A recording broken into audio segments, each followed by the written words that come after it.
สวัสดีครับมาร์ตินทำอะไรครับเล่นทรายเหรอครับเล่นที่ไหนครับเล่นทรายที่ไหนครับ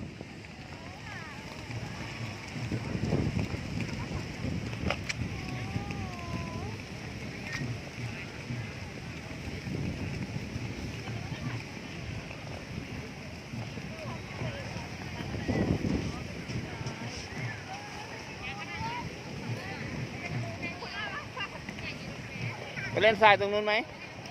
นี่มานี่เร็ว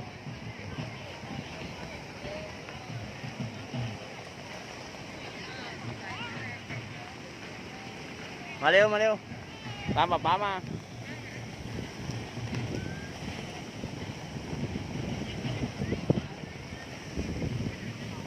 ชอบไหมทะเลอ่ะชอบไหมครับ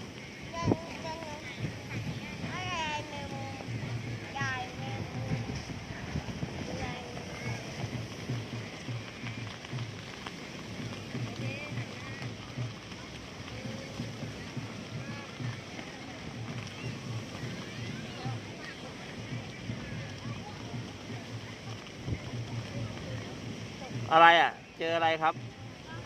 เปลือกหอยใช่ไหม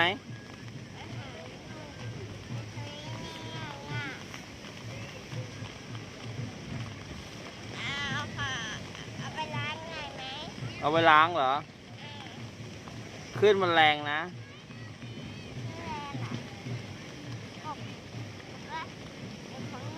เอากบไว้เหมือนเดิม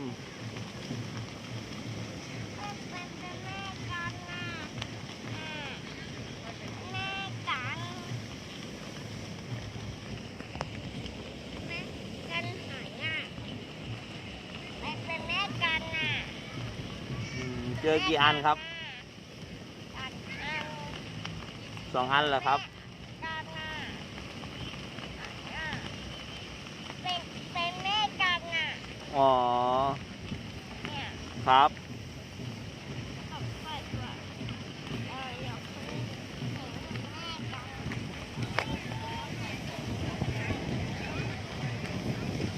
วันนี้บรรยากาศพัทยาครับผม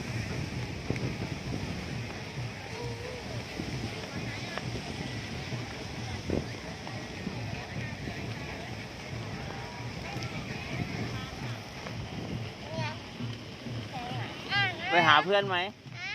ไปหาเพื่อนเล่นไหมไปหาดิ มาสินี่ทางนี้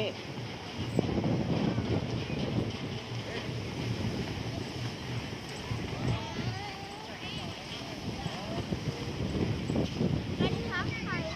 ลอยเนี่ยนี่เพื่อนเห็นไหม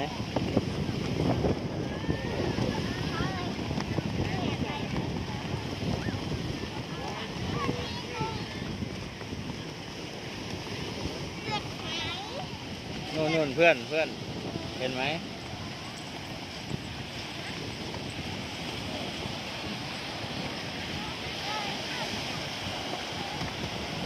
นี่เล่นตรงนี้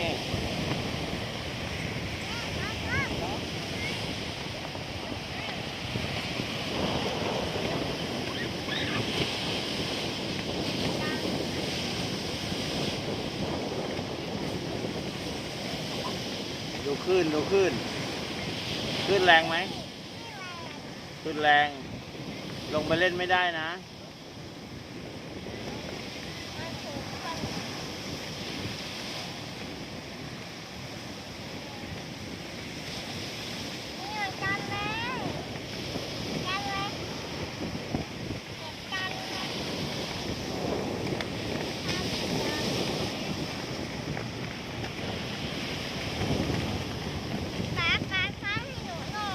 อะไรครับ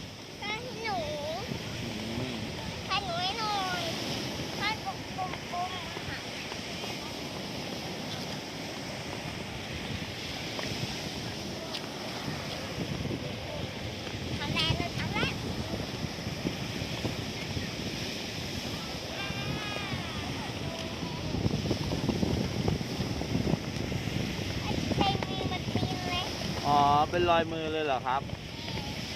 เก่งมากเลย โอ้โหสองมือครับสองมือสองมือได้ไหม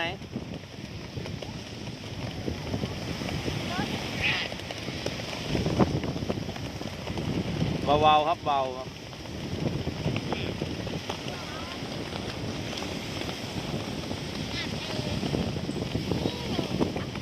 เดี๋ยวกระเด็นเข้าตาครับ อย่าทำแบบนั้นครับ